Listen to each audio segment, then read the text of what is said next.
Catherine Langman here. Welcome back to the Productpreneur Success Podcast.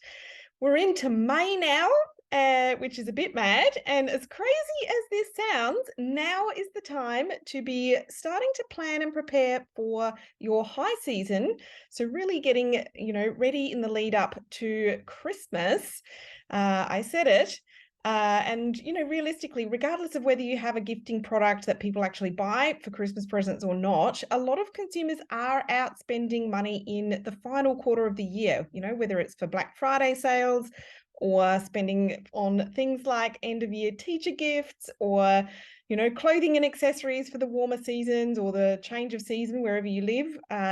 Lots of reasons why people seem to spend more money in the last quarter of the year, calendar year I'm talking about. And statistically speaking, the fourth quarter of the calendar year is the biggest in terms of e-commerce retail spending. But if you want them to be spending with you then as well as now, you do need to be planning and executing the right sorts of activities to really put yourself in the best possible position to attract and convert customers when they are ready to spend. So this month, in the month of May, I am going to be sharing a variety of content throughout the month to really help you with this, planning the right strategies that you should be implementing now and throughout the rest of the year in order to get the best results and to really thrive as best you can for the rest of the year.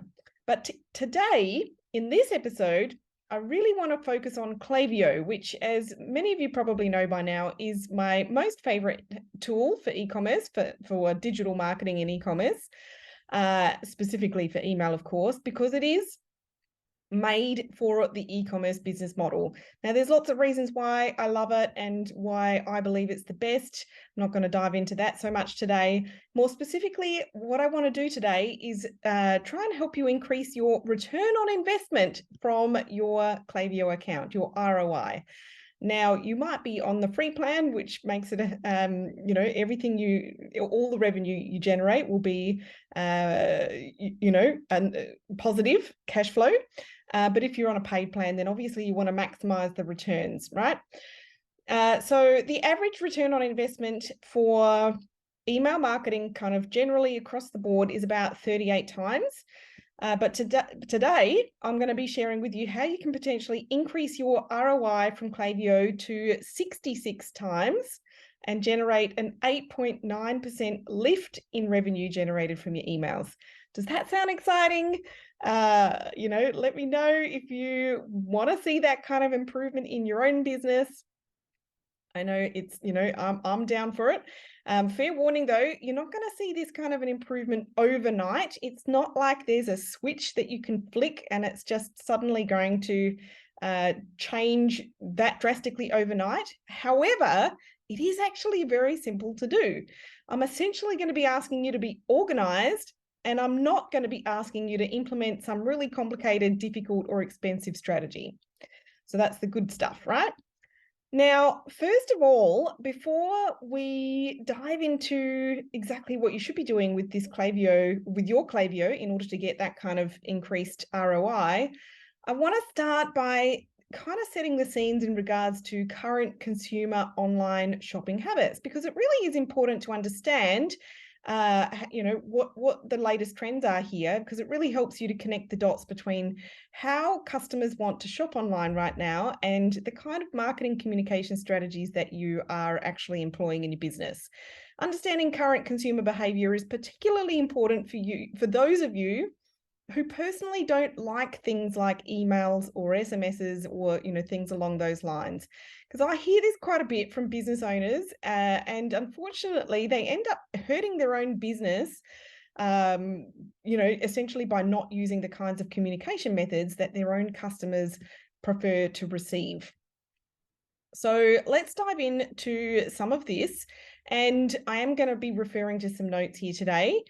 Because, when it comes to statistics, I need to have those notes by me so I remember. So today's shoppers, today's online shoppers, they really want to be choosing how they interact with brands and with retailers. They want to be choosing the channels. So whether it's email or SMS or social media, they want to be choosing the topics, the offers, the support, the entertainment. They want to be choosing things like, what else they want to hear about, whether it's products for them, recommendations, things like that, and they want to have some control or at least some input into the timing and of when they're receiving these messages. And in fact, 3.5 billion people are now communicating via text message. 1 in 3 consumers prefer to communicate with their favorite brands via text over compared to email, and 8. So basically with your SMS marketing, you can enjoy an 8 times click-through rate versus email. So they're pretty compelling stats. But let's dive into some consumer online shopping habits. So right now, 98% of consumers own smartphones, which is now much higher than any other device. So 85% have desktops or laptops, 66% have tablets.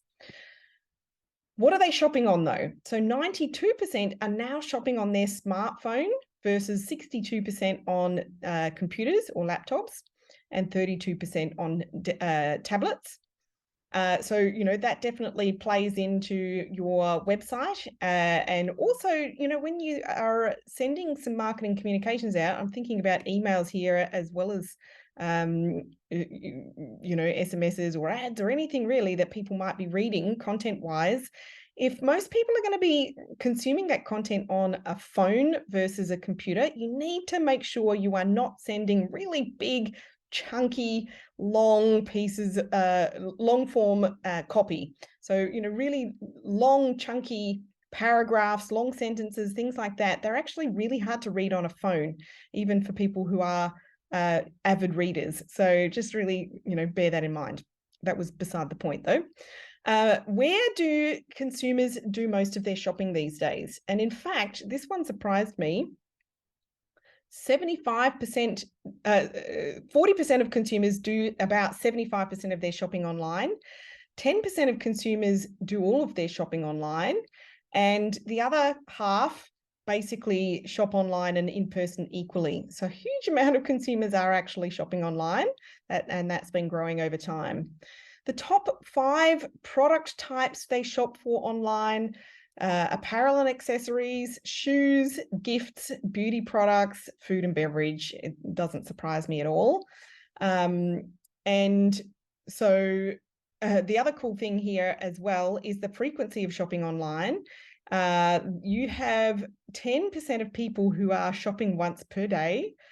I don't know who that might be. I don't have that much money to spend. But anyway, you have 44% of people who are shopping a couple of times a week online.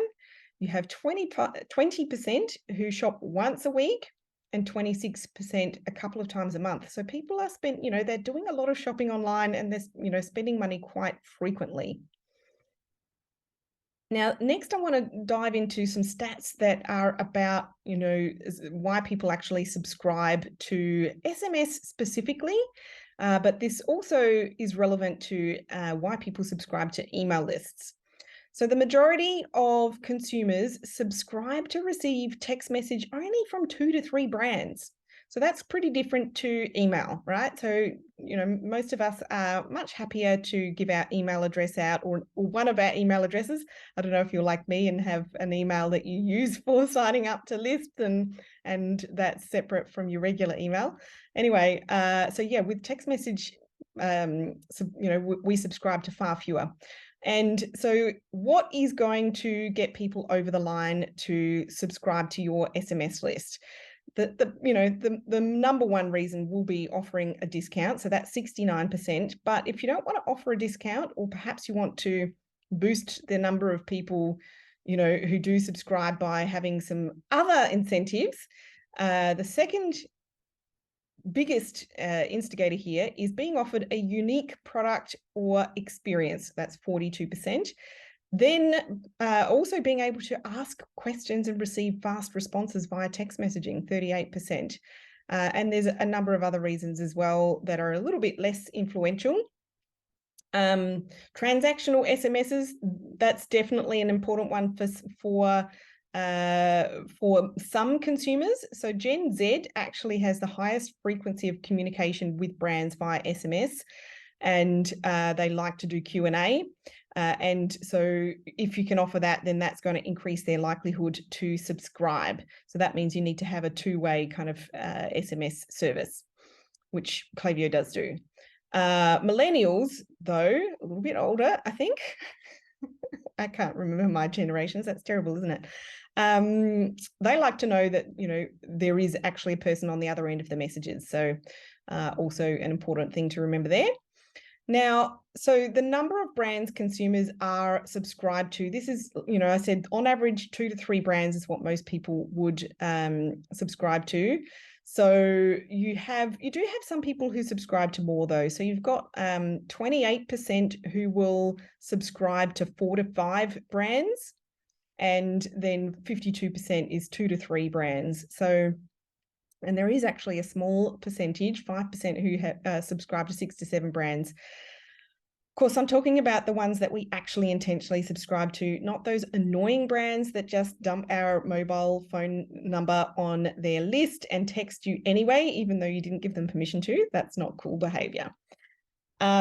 So what influences consumers' likelihood to subscribe? So they're about to make a purchase and they want to get a discount. That's the highest one.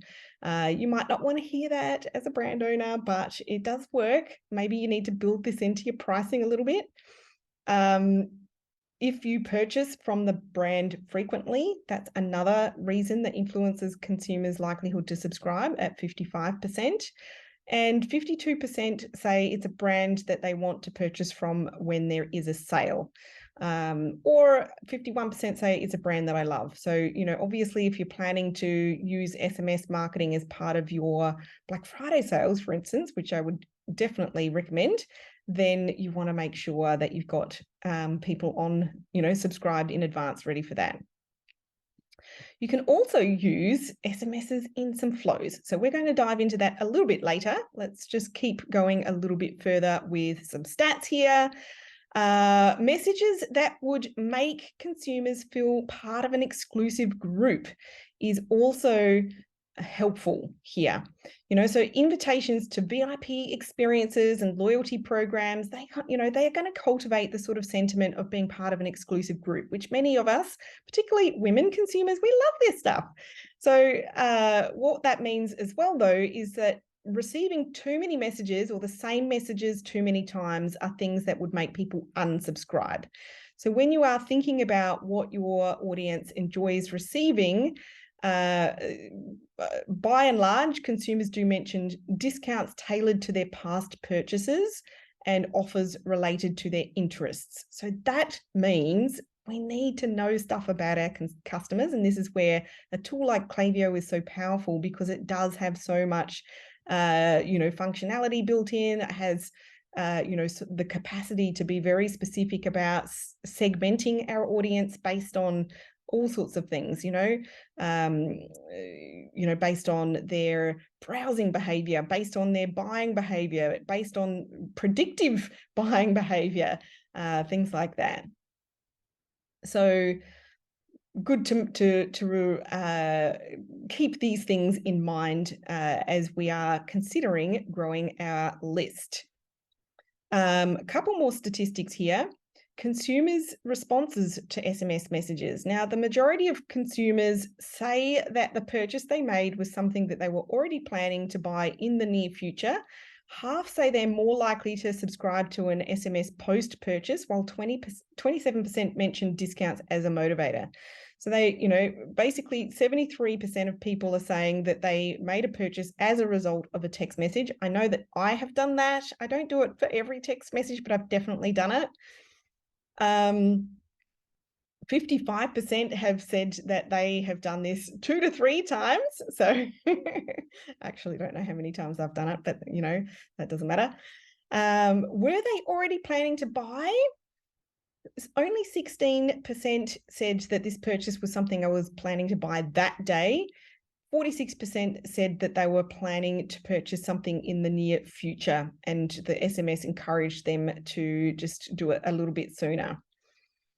And basically 50% of audience are also more likely to subscribe after making a purchase. So that's really great for your list growth, and it's really great for setting yourself up for future, big promotions and product launches and stuff like that. So we will dive into some of the things that influence people to subscribe, how you can use your SMSs and all sorts of stuff like that. So we're going to get to that in a minute.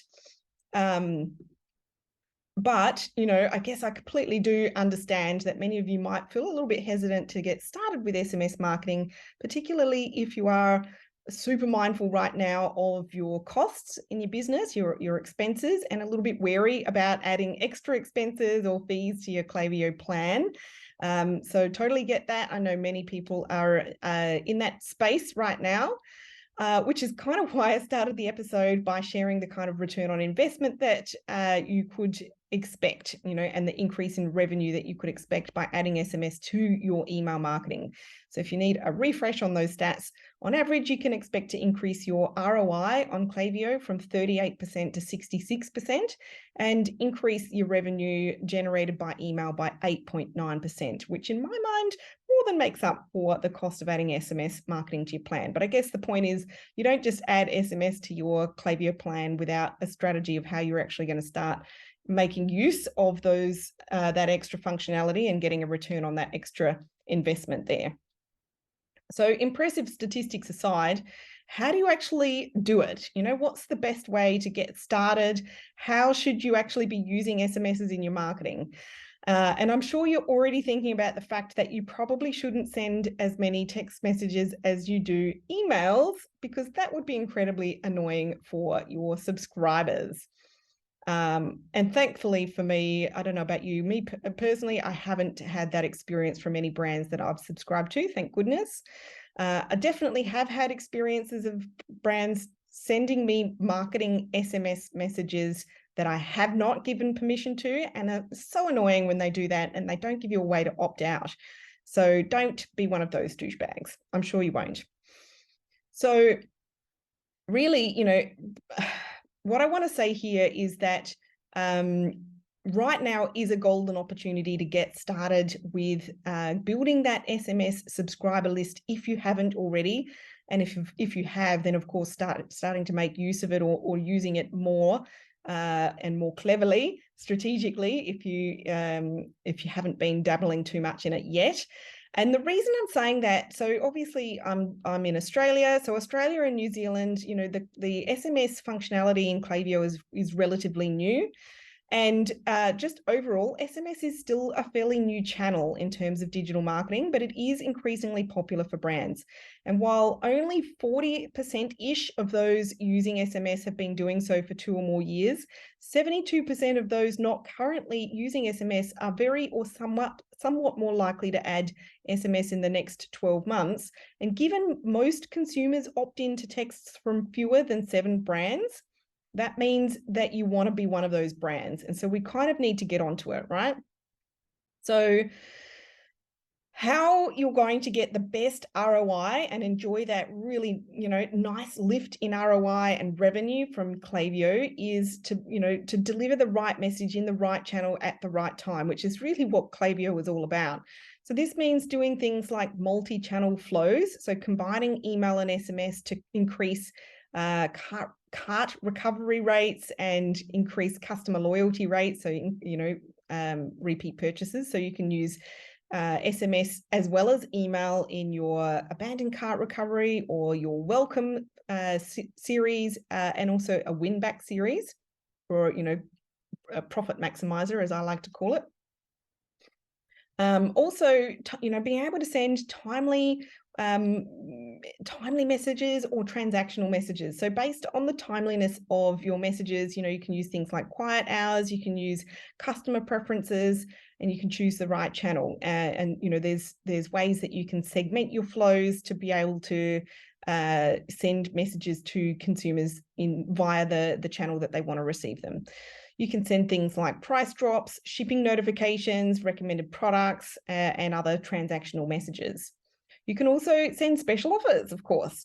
So don't, simply replicate your emails in SMS. You want to create content just for SMS subscribers. So that means an exclusive deal or an exclusive product just for your SMS subscribers.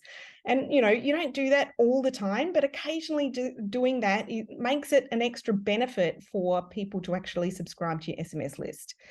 Also, sending follow-up texts and two-way conversations as well. So really being able to connect with your customers who have questions about their purchases. You might be able to send additional product information or other sort of, supportive interactions. And so, having that kind of two-way conversation is something that you can do now in Klaviyo with SMS.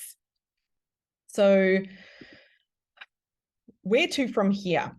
There's so much to cover. I'm hoping that I'm going to be able to just pull out the really useful bits of information and advice here. So to drive revenue with your one-time flows and one-time campaigns and automated flows, we want to be sending targeted SMS campaigns based on existing or new Klaviyo segments. So you do want to, start making use of the Klaviyo segmentation capabilities. You can add SMS to email flows to create a multi-channel experience within the flow. So that means having a conditional split, based on whether someone has consented to receive SMS or not. So you might send an SMS to one segment and email to the other. Or you can create new SMS flows based on, the profiles profiles and shopping behaviors of some of your database. You can use the Klaviyo templates as well. It's not just in the emails, they've got templates for SMS as well. And so the flow templates are there. You can look in there for flow templates and opt-in form templates as well that combine SMS as well as email. And, they're kind of like the best practices are kind of baked into those templates as well. So that takes a bit of the thinking out of things for you. You can also use some automation in terms of the content, so the dynamic content. So you can insert key information in there like you can in email that really helps to make it personalized and unique for every subscriber. So obviously name, the person's name would be a good starting point. You can also, use the dynamic content that references the products they've been browsing or added to cart or abandoned cart rather. You can use dynamic images. Actually, I can't remember if we can do that in Australia yet. If not, it's definitely coming. You can add coupon codes. I mean, there's quite a lot that you can actually do, using automation and so on. You can also, like I keep referencing some segmentation. So list segmentation is really key to being able to get the most from your Klaviyo database. And, when it comes to your flows, like essentially they're based on segmenting your list because it's sending stuff, depending on where they're at in their buyer journey. But you can build your own segments as well in your lists and segments section. So like an example might be, a VIP list. So it would be if someone is consented to receive SMS, and maybe a VIP list might be people who've placed orders at least 3 times over all time, or their revenue is at least a certain amount, or they've, if you've got a loyalty program, a loyalty tier is whatever that it means for you. Obviously, it's different for everyone. So, really trying to use the segmentation here to your advantage. So where to from here? By this point, you might be wondering where you actually get the list of mobile numbers to send these SMSs to. And you do, of course, need to grow that list yourself and get permission from subscribers to send text messages to them. And this is where the patience part comes into things. Remember earlier I said this is not like there's a switch that you can flick and it's going to make you double the ROI overnight. It's because we need to grow the list. And so how do you do that? Basically, there's a few ways. I definitely like the two-step opt-in form. So, the first step is the name and email address, and the second step would be the SMS form, and then the third would be the thank you confirmation pop-up. And if you're going to do that, you've got to make sure that there is a reason for somebody to give you their mobile number as well. It shouldn't just be the same benefits that go to the email, go on the email request or the email form. You want to give them a little extra value for actually giving you consent to SMS them as well. You can also ask for consent at the checkout in your online store. You can, if you have an existing email list, but you haven't started building an SMS list, send your existing list an email or a series of emails inviting them to subscribe to SMSs as well, and obviously give them a reason to do that. And you can use other sorts of embedded forms in, it depends on of course the kind of content that you have on your website and where it might be relevant to ask for these things, but try and ask in a few places because that's going to help you grow your list faster. Once you've started building your SMS list or growing your SMS list, you can start testing some messages and see what your own audience responds best to. We always have to do a little bit of testing. We can't just assume that what works for one brand works the best for everybody. So you want to run some experiments and just see what works, see what the data tells you about what works the best. It could be discount, bigger discount, smaller discount, no discount. It could be, are you sending people to your homepage or a specific product page or a landing page of some kind? You can test different sign-up form styles. There's a few different options in the form template section.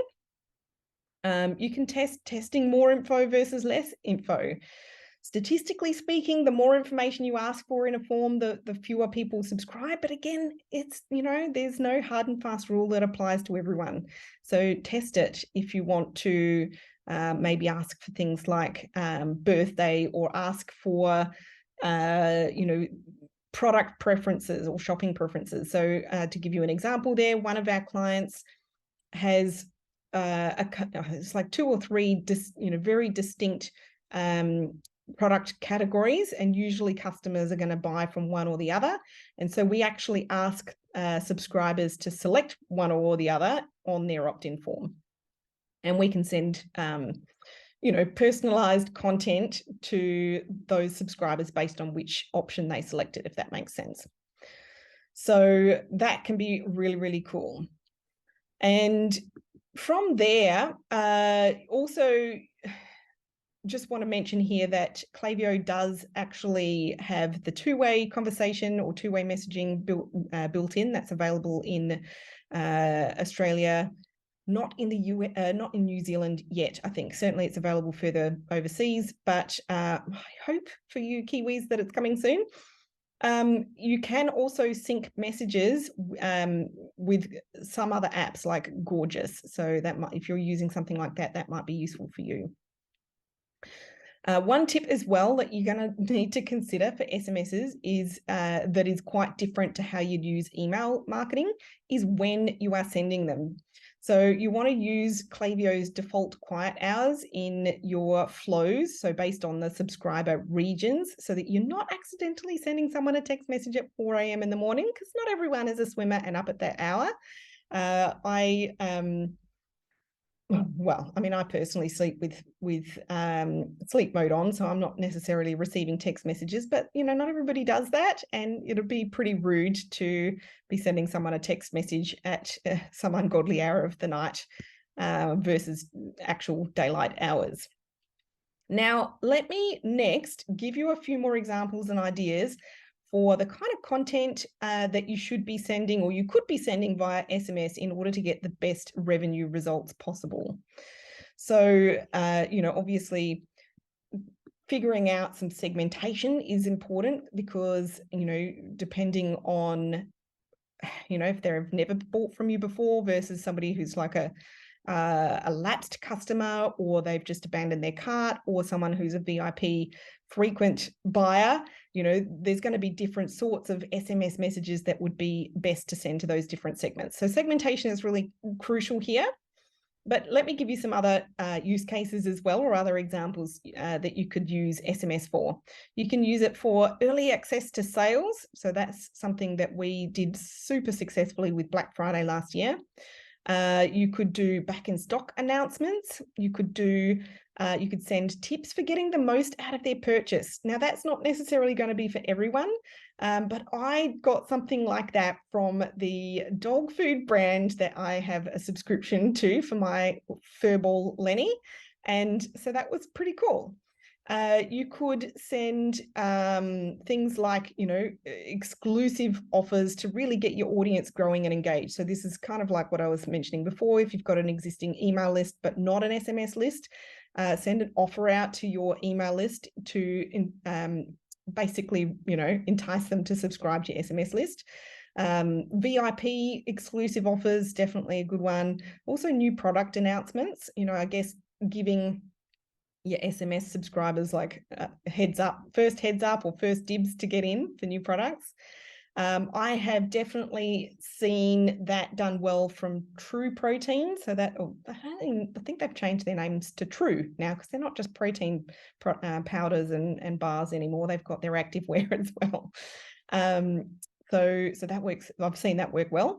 In terms of flows, you can increase your abandoned cart recovery and also increase repeat customers with cross-channel flows. So being able to build both SMS and email into those flows definitely helps in terms of how much money you're making from those flows.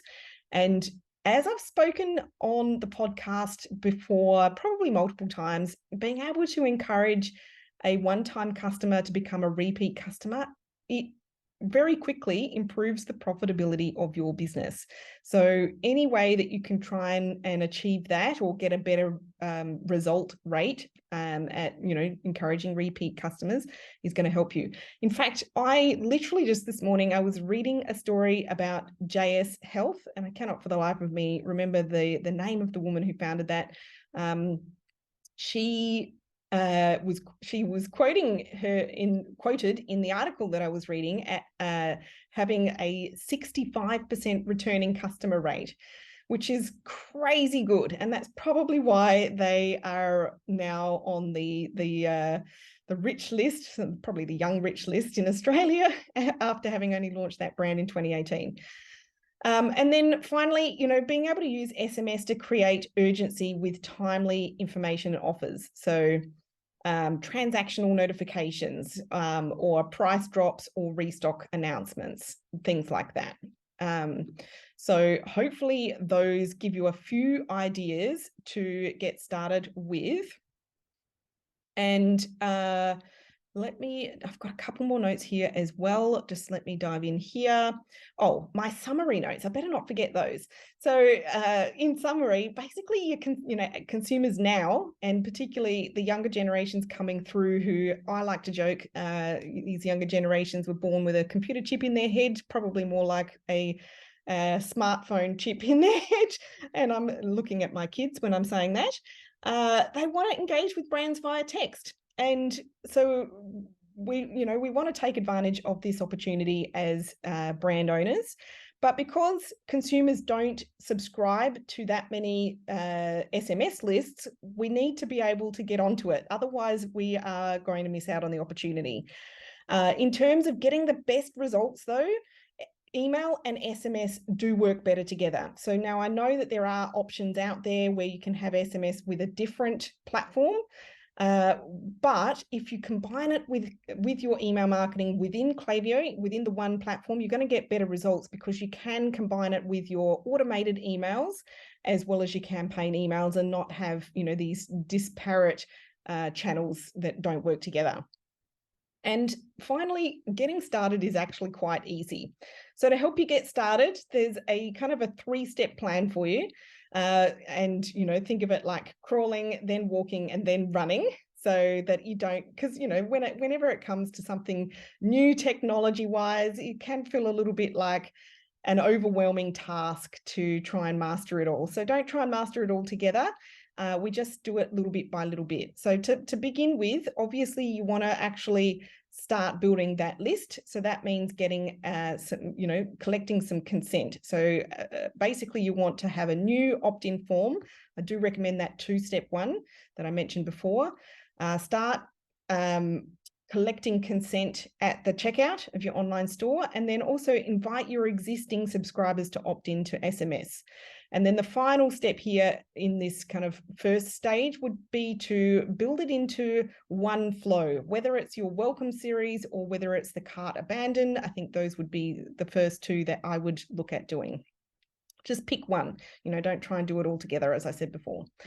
You know, moving on, like, you know, becoming a little bit more proficient, spending a little bit more time on this. You can add SMS to a second flow.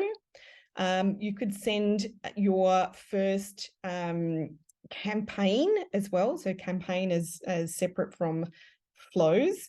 And maybe set up 1 or 2 new segments, or, you know, or at least work out a plan for how else you might like to use the SMS marketing, as, you know, set yourself some rules of operation here, perhaps, or that, you know, pick from some of those other message ideas that I mentioned that you might be able to use ongoing.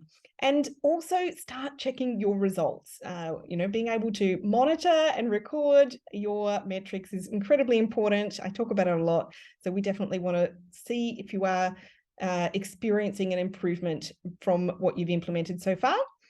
And then when you're ready to run, you know, you can start adding some extra stuff in here as well. You can, you know, maybe set up another 1 or 2 flows, or you could send a, you know, like a back in stock alert or a price drop alert, or you could, you know, build out a post-purchase profit maximizer flow that combines SMS with email, or, you know, pick something else that might be, you know, more relevant for your own business. And, you know, maybe plan how you're going to use SMS with some major product launches and promotions as well. You know, certainly when you're staring down the rest of this year, 2023, you want to start being able to, you want to be able to send SMSs at Black Friday, but you won't be able to do that if you don't have a list of SMS subscribers. So, you know, really getting that plan in place for how you are going to use SMS marketing within the broader marketing plan. You know, I'm always a big fan of having the content that then gets distributed via various channels. So which parts of that content calendar will go out on SMS? And of course, getting into that habit of monitoring the results and analyzing them a little bit and working out how you can optimize and improve, you know, over time, because of course that's how we all enjoy the better growth results over time. So I would love to be hearing from you guys on this topic. You know, SMS marketing is probably new for a lot of you, so I'd love to hear from you about that. You know, you can reply to one of my emails or hit me up in the Rockstar Facebook group or send me a DM on Instagram. Let me know how you are going right now with your Klaviyo or just with your email marketing generally. And, you know, are you already doing SMS marketing? Do you feel like you will get into it now? So, you know, I'd really love to hear from you on this topic. Hopefully you are feeling a little bit motivated to do some of this in your own business and really get the most value from your Klaviyo and, you know, just from your email marketing channel generally. And I just want to reiterate that statistic. You know, obviously SMS is going to drive its own revenue stream. So, you know, increasing the ROI of your Klaviyo account as a whole, but it actually helps to increase the revenue from email as well. So I don't know whether it's just that whole, it's probably consumer psychology, but, you know, over time, like statistically, we know that when consumers see messages multiple times, they are more likely to take action. So this is why we always want to have a multi-channel approach. using, various different channels, different social media channels, Google, paid, organic, email, and now SMS as well. So multi-channel definitely helps. But, in terms of improving your email marketing ROI, it lifts that significantly. So super cool. Now, if you do feel like you need a little bit of help, just give me a shout, because this stuff is literally my favorite part of what I teach my coaching students, and of course what we do for clients in our agency. Love, love, love Klaviyo. So I'd love to invite you to book in a free e-commerce strategy session with us, and let's just have a chat about how we can help you launch, scale, or grow your business. And so if you would like to book that in, you can just head to productpreneurmarketing.com/let's-talk, and we will include that link on the podcast show notes page as well. But that's it for today's episode. I really hope that you've enjoyed it, and I hope that you have a fantastic rest of the day and rest of the week, and I will be back with you on the show again next week. Bye for now.